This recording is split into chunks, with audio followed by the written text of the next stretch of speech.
Kulintang is a modern term for an ancient instrumental form of music composed on a row of small, horizontally laid gongs that function melodically, accompanied by larger, suspended gongs and drums. As part of the larger gong-chime culture of Southeast Asia, Kulintang music ensembles have been playing for many centuries in regions of the Eastern Malay Archipelago, the southern Philippines, Eastern Indonesia, Eastern Malaysia, Brunei and Timor. Although this article has a focus on the Philippine Kulintang traditions of the Maranao and Maguindanao peoples in particular, Kulintang evolved from a simple native signaling tradition and developed into its present form with the incorporation of knobbed gongs from Sunda. Its importance stems from its association with the indigenous cultures that inhabited these islands prior to the influences of Hinduism, Buddhism, Islam, Christianity of the West, making Kulintang the most developed tradition of Southeast Asian archaic gong-chime ensembles. Technically, Kulintang is the Maguindanao, Ternate and Timor term for the idiophone of metal gong kettles which are laid horizontally upon a rack to create an entire Kulintang set. It is played by striking the bosses of the gongs with two wooden beaters. Due to its use across a wide variety of groups and languages, the Kulintang is also called Kulintang by the Maranao and those in Sulawesi, Kulintangan by those in Sabah and the Sulu archipelago, and Otabwang by those in central Maluku. By the 20th century, the term Kulintang had also come to denote an entire Maguindanao ensemble of 5 to 6 instruments. Traditionally, the Maguindanao term for the entire ensemble is Basilina Palabuni Banyan, the latter term meaning an ensemble of loud instruments or music making, or in this case, music making using a Kulintang. Quote, geographic extent. Kulintang belongs to the larger unit stratum of knobbed gong-chime culture prevalent in Southeast Asia. It is considered one of the region's 3 major gong ensembles, alongside the gamelan of Western Indonesia and piphat of Thailand, Burma, Cambodia and Laos, which use gongs and not wind or string instruments to carry the melodic part of the ensemble. Like the other two, Kulintang music is primarily orchestral with several rhythmic parts orderly stacked one upon another. It is also based upon the pentatonic scale. However, Kulintang music differs in many aspects from gamelan music, primarily in the way the latter constructs melodies within a framework of skeletal tones and prescribed time interval of entry for each instruments. The framework of Kulintang music is more flexible and time intervals are non-existent, allowing for such things as improvisations to be more prevalent. Because Kulintang-like ensembles extended over various groups with various languages, the term used for the horizontal set of gongs varied widely. Along with it being called Kulintang, it is also called Kulintang, Kulintan, Kulintangan, Quintangan, Kalintang, Gong Sembalan, Gong Jublas Momo, Totabwang, Negara Angkromong, Kromong Angkromong, and recently Kakula, Kakula Nuada. Kulintang-like instruments are played by the Maguindanao, Maranao, Aranan, Caligan, Calabagan, and more recently the Tiboli, Blan and Sabana of Mindanao, the Taoshug, Samal, Sama, Bajau, Jakan, and the Sangye, Sangjal of the Sulu, the Ambon, Banda, Seram, Ternate, Tidor, and Ki of Malukus, the Bajitsus, Sulak Murat, Kidazan Dusan, Kedaya and Paitanic peoples of Sabah, the Malays of Brunei, the Bidayu and Iban, Sidaluk of Sarawak, the Berlam Mongandur and Kailanis, Toli of Sulawesi, and other groups in Banjarmasin and Tanjung in Kalimantan and Timor. Instrument description. The instrument called the Kulintang consist of a row set of 5 to 9 graduated pot gongs, horizontally laid upon a frame arranged in order of pitch with the lowest gong found on the player's left. The gongs are laid in the instrument face side up atop 2 cords, strings running parallel to the entire length of the frame, with bamboo wooden sticks bars resting perpendicular across the frame, creating an entire Kulintang set called a pasangan. The gongs weigh roughly from 2 pounds to 3 pounds each, and have dimensions of 6 to 10 inches for the diameters and 3 to 5 inches for the height. Traditionally they were made from bronze, but due to the disruption and loss of trade routes between the islands of Borneo and Mindanao during World War II, resulting in loss of access to necessary metal ores, and the subsequent post-war use of scrap metal, brass gongs with shorter decaying tones are now commonplace. The Kulintang frame is known as an antangan by the Maguindanao and Langkonga by the Maranao. The frame can be crude, made from simple bamboo, wooden poles, or it can be highly decorated and rich with traditional okia motifs or arabesque designs. The frame is a necessary part of the instrument and functions as a resonator. It is considered taboo to step across over the antangan while the Kulintang gongs are placed on it. Technique: the Kulintang is played by striking the bosses of the gongs with 2 wooden beaters. When playing the Kulintang, the Maguindanao and Maranao would always sit on chairs, while for the Tausug, Suluk and other groups who play the Kulintangan, they would commonly sit on the floor. Modern techniques include twirling the beaters, juggling them in midair, changing the arrangement of the gongs either before or while playing, crossing hands during play, or adding very rapid fire strokes, all in an effort to show off a player's grace and virtuosity. Casting Kulintang gongs are made using the Sarapodu method, a lost wax process used for casting the individual gongs.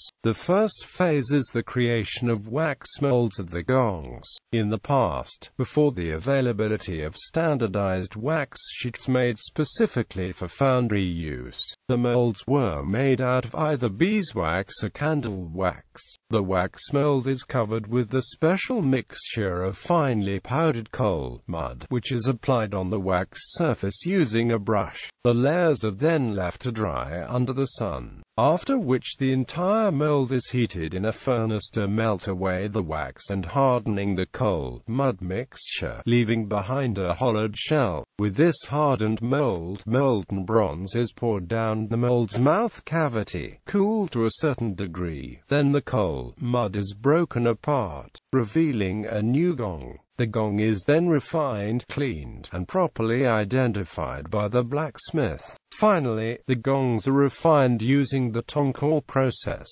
tuning these either by hammering the boss from the inside to slightly raise its pitch, or by hammering the boss from the outside to lower the pitch. The correct tuning is found by with players striking a sequence of gongs, looking for a melodic contour they are familiar with. Tuning: unlike westernized instrumentation, there is no set tuning for Kulintang sets throughout the Philippines. Great variation exists between each set due to differences in make, size and shape, alloy used, giving each Kulintang set a unique pitch level, intervals and timbre. Though the tuning varies greatly, there does exist some uniformity to contour when same melody heard on different Kulintang sets. This common counter results in similar interval relationships of more or less equidistant steps between each of the gongs. This tuning system, not based upon equal temperament or upon a system of standard pitches but on a similar, certain pattern of large and small intervals, could also be found among the gamelan orchestras of western Indonesia. In fact, though the Maguindanao, Maranao and Tausug artists technically have no concept of scale, the Pelog and Slendro scales of Java were found to be most satisfactory to their own varying pentatonic, heptatonic scales. notation system. Because this music was catered for by cephalous societies, Kulintang repertory was unfettered by an indigenous notation system. Compositions were passed down orally from generation to generation, negating the need for notation for the pieces. Recent attempts have been made to transcribe the music using cipher notation, with gongs indicated by a numbering system, for example, starting from 1 to 8, with the lowest gong starting at number 1 for an 8-gong Kulintang set.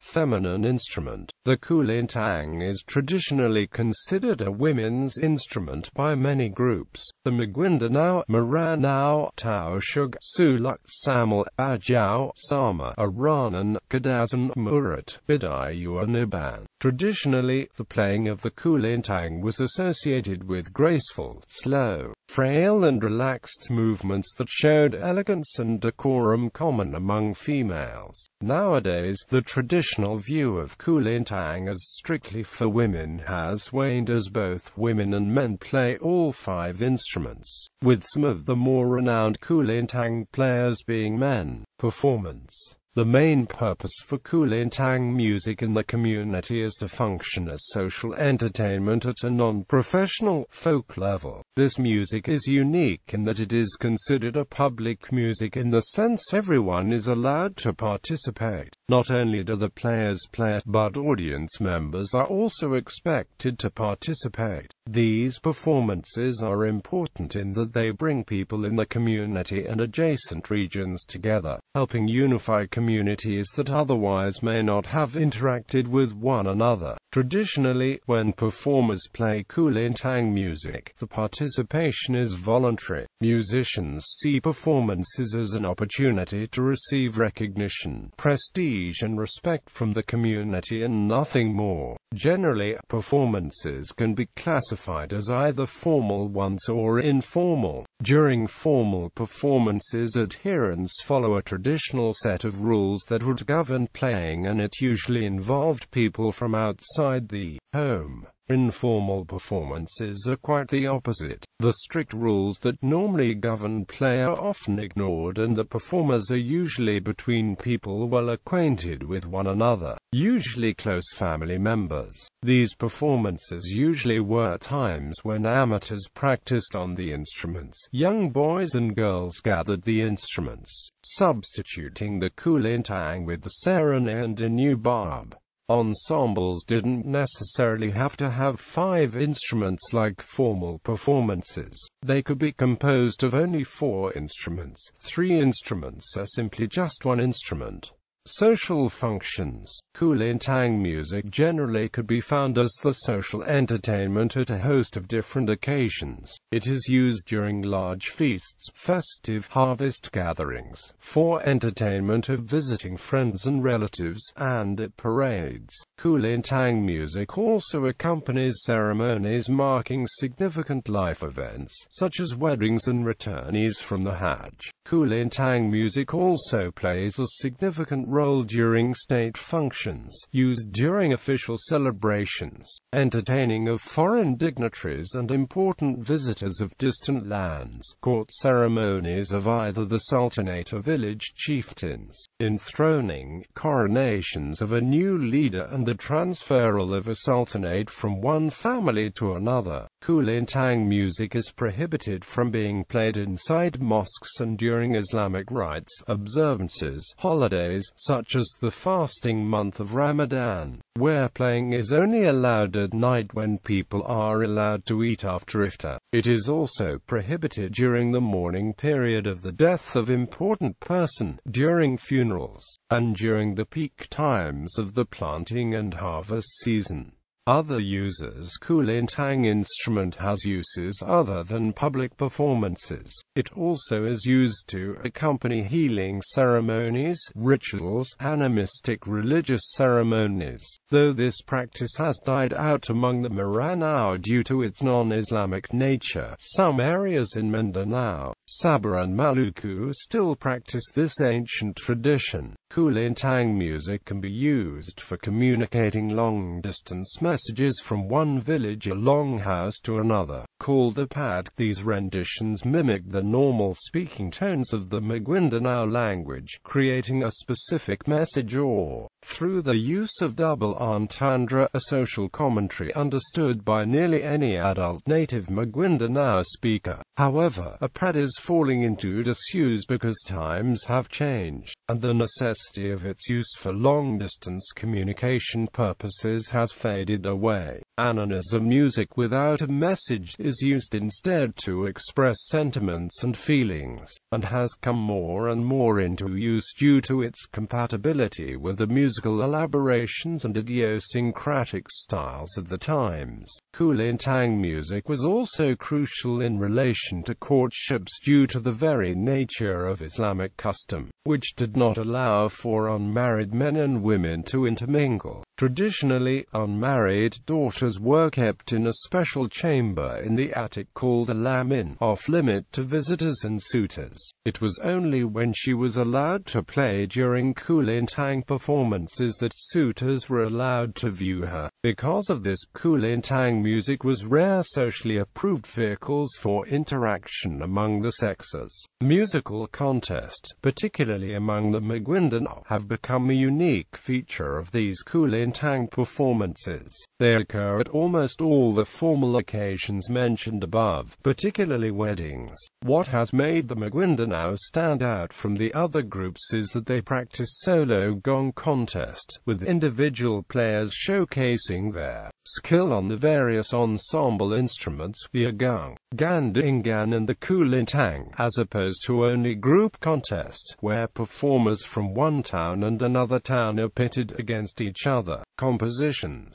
Rhythmic modes. Kulintang music has no set compositions due to its concept of rhythmic modes. A rhythmic mode is defined as a musical unit that binds together the entire five-instrument ensemble. By adding together the various rhythms of each instrument, one could create music, and by changing one of the rhythms, one could create different music. This is the basis of the rhythmic mode. Improvisation. The Kulintang player's ability to improvise within the parameters of a rhythmic mode is a must. As with gamelan orchestras, each Kulintang mode has a kind of theme. The Kulintang player dresses up by variations of ornamentation, manipulating segments by inserting repetitions, extensions, insertions, suspensions, variations and transpositions. This occurs at the discretion of the Kulintang player. Therefore, the Kulintang player functions not only as the one carrying the melody, but also as the conductor of the entire ensemble. She determines the length of each rendition and could change the rhythm at any time, speeding up or slowing down, according to her personal taste and the composition she plays.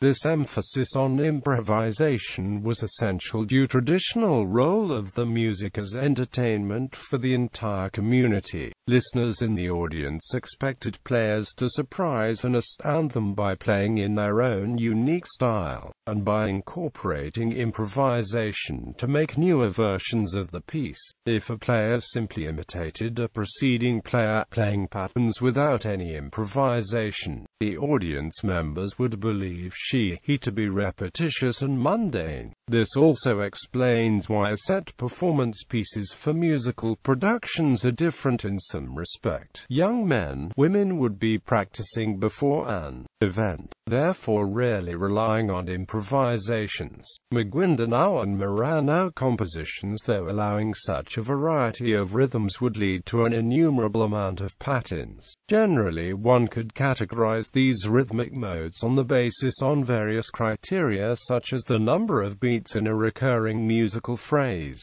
differences in the melodic and rhythmic groups with the musical phrase, differences in the rhythmic emphasis, and differences in the opening formulas and cadential patterns.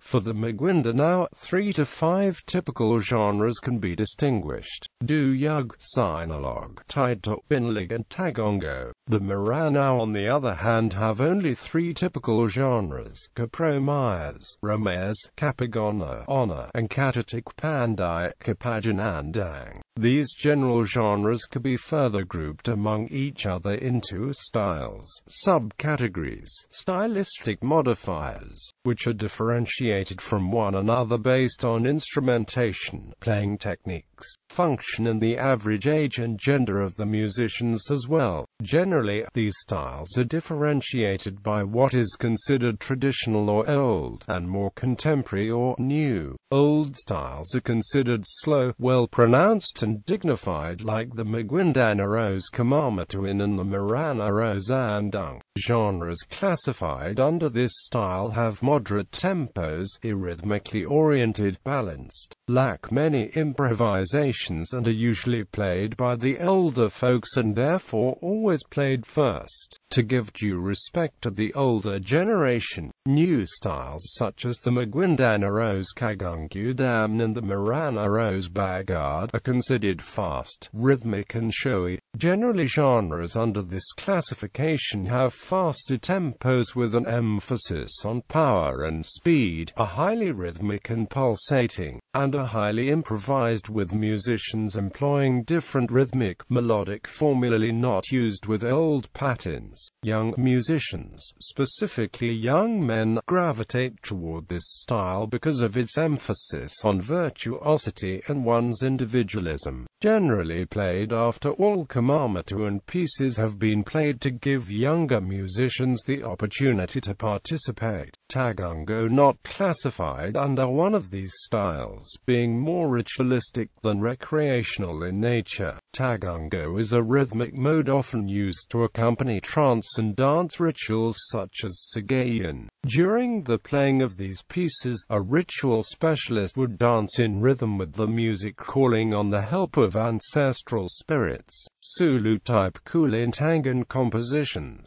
Sulu-type compositions on the Kulintangan are found among the Tausug, Samaljakan, Sama, Bajau, Aranan and Kidazandusin, though there exists no identifiable rhythmic melodic differences between patterns with names such as the Maguindanao. Each group has their own music compositions. For instance, the Tausug have 3 identifiable compositions: Kuriri, Sinug, and Lubik. The Yakan have 2, Tiniid and Kuriri, and the Dusun have 3, Is, Kudidi and Tidung. Though these melodies vary even within groups like the Maguindanao and Maranao, one theme which characterizes the Sulu type is the exchange of short melodic phrases between the Kulintangan and the gongs, where both instruments imitate and duplicate each other's rhythms very quickly. This is clearly seen in the Tausug, Sinug and Yakan, Tiniid and Kuriri compositions, where this sort of jousting becomes a game of skill and virtuoso playing.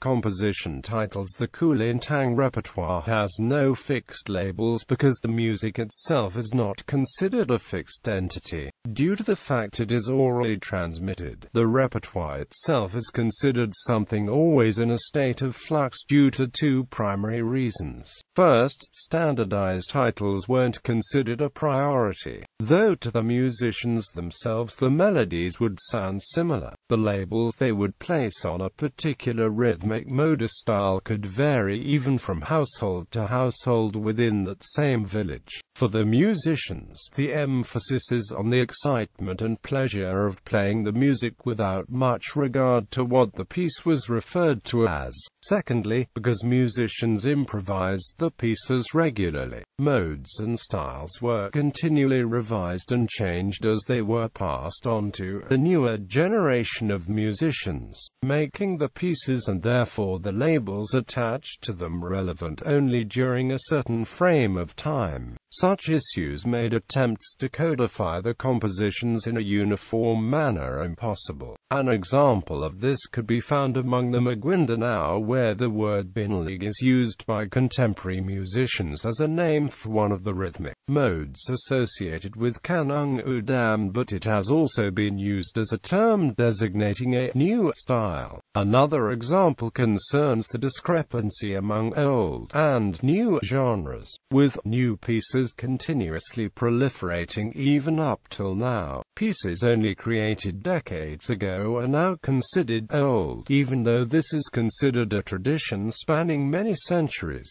These differences could sometimes make discussing this repertoire and the modes and styles within it a bit confounding.